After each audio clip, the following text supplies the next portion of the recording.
Fact-checking 45's Klan rally that he held yesterday. 45 officially began his campaign for re-election that he's going to lose on for next in 2020 on Tuesday at a Klan rally in Florida, touching on themes and promoting accomplishments that basically I haven't seen any accomplishments from him, so I don't know what the fuck he's going on about, that are likely to be staples of his appearances from now until election. Until election day, here's a fact check of his remarks, and this is about Russia. Nobody's been tougher on Russia than 45. This is basically not true because he's not been tough on them. He's been selling our secrets to them. Whether 45 has been tougher than any other squatter is subjective, but it's worth noting that observers of American relations with Russia point to a disconnect between aggressive policies enacted by the 45 administration and not so tough language from 45 himself. In his resignation letter in December, Defense Secretary Jim Mattis emphasized that his views on treating allies with respect and also being clear-eyed about both malign actors and strategic competitors, Russia for example, were not shared by 45.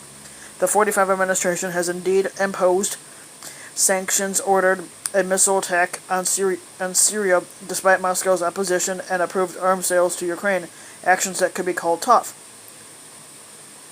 Yet 45 himself has repeatedly denied or played down Russian interference in the 2016 election, contradicting his own intelligence agencies. My personal view is that his assertion would be laughable if it were not so dangerous.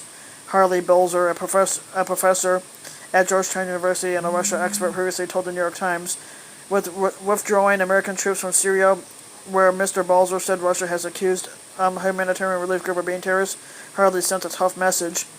This view seems to be shared by Vladimir Putin of Russia, who calls 45's decision to withdraw American forces from Syria correct, and it wasn't. In September, just before the election, the FBI told President Obama about possible Russian interference, and he did nothing because he thought that Hillary Clinton was going to win. That's why he did nothing. And this was a false claim. 45 is free to argue that Barack Obama did not do enough in response to Russia's meddling in the 2016 election, as some commentators have, but he is wrong that Obama did nothing at all.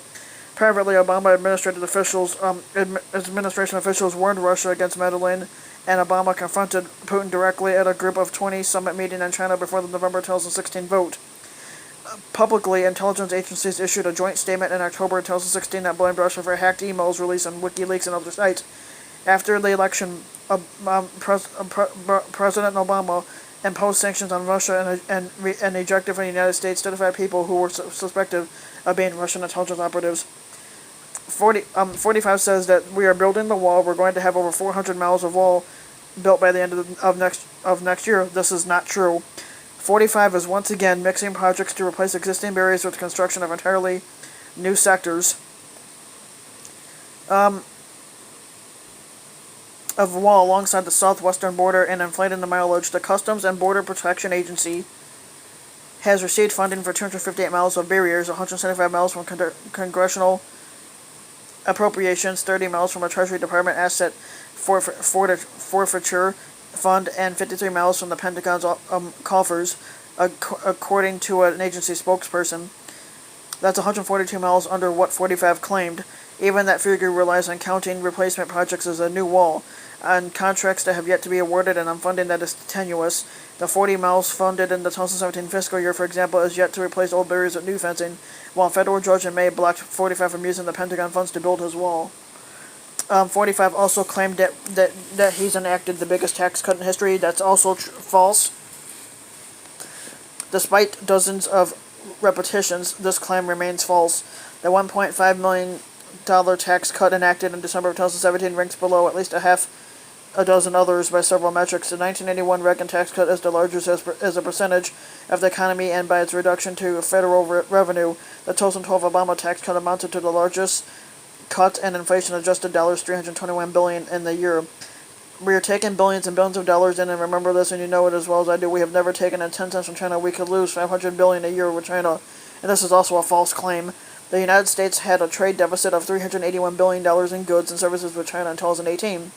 The United States has collected tariff revenue on imports since the 1700s. Data compiled by factcheck.com .org shows that the United States collected more than $10 billion in custom duties on Chinese imports every year from 2010 to 2016. Since the election, we have created 6 million new jobs. Nobody thought that would be possible. They said that wouldn't be possible. This is also a lie. 45 is included in almost 3 months when he was not yet president, but his figures are not really accurate. The economy added about 6 million jobs from November of 2016 to 2019 in the 28 months since he's been president. Since he's been president, he's only created about 5 million jobs, and they're not really good jobs at all.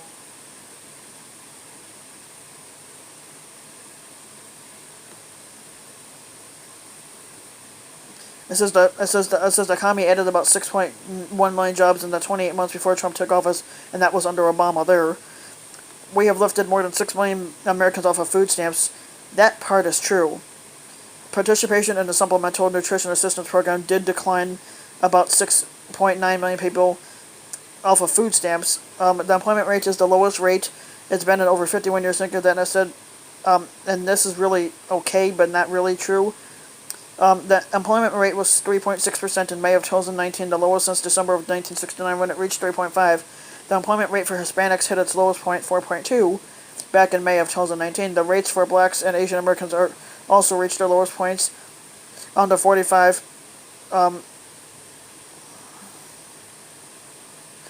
The military and veterans, okay, this one. This VA choice for veterans, they've been trying to get that passed for about 44 years. This is also a lie from 45. The Veterans Choice Program was created in 2014 after the scandal of hidden waiting lists at the Department of Veterans Affairs and allowed veterans to seek private health care funded by the government under certain conditions. Last June, 45 consolidated what that and other existing programs and expanded eligibility requirements. We are rebuilding the U.S. Armed Forces with $700 billion last year and $716 billion this year, far more than ever before. And this is also a lie. Those are not the largest military budgets in recent history, let alone all of American history. Even if inflation is not taken into account, Obama signed a $726 billion National Defense Authorization Act for the 2011 year. Adjusted for inflation, Congress authorized more money for the Pentagon every fiscal year from 2007 to 2012 during the peak of the wars in Iraq and Afghanistan. 45 says we are starting to remove a lot of troops from the Middle East. This is also a lie. After 45 announced the withdrawal of 2,000 troops from Syria, the Times reported in March that the Pentagon was planning to cut its combat force to about 1,000 by May and then pause. In contrast, Mr. 45 in May ordered the deployment of 1,500 troops to the Middle East to counter Iran, and this week he ordered the deployment of another 1,000 troops to the region. Healthcare. Terminally ill patients would go all over the world looking for a cure because the FDA would not approve what we call right to try. What a beautiful name, right to try. After 44 years, I got it approved. This is a lie. A federal program known as compassionate use or expanded access has been in place since the 1970s. It allows patients with a serious disease or condition to obtain experimental medicines. The Food and Drug Administration says it authorizes 99% of the requests for expanded access that it receives. 45 did sign a law last year that allows patients and doctors to ask drug companies directly for access to the experimental drugs rather than wait for approval by the agency. For the first time in half a century, we've reduced the price of prescription drugs. This is also a lie from 45.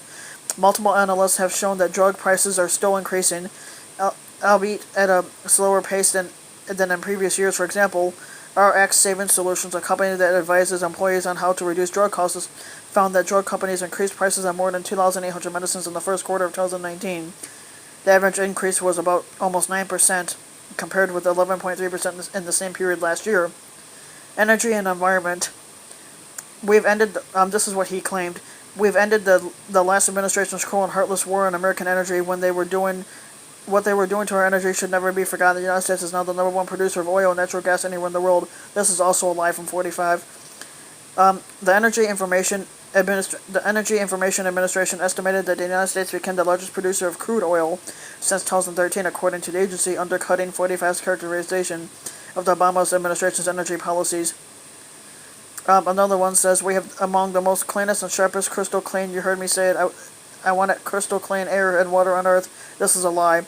The United States ranked 27th out of 180 countries in an environmental performance review compiled by Yale and Columbia University researchers in collaboration with the World Economic Forum in 2018. Switzerland topped the list. The index placed the United States at 10 for air quality and 29 for water and sanitation. And then, of course, his inbred redneck supporters will find excuses for the lies he told in that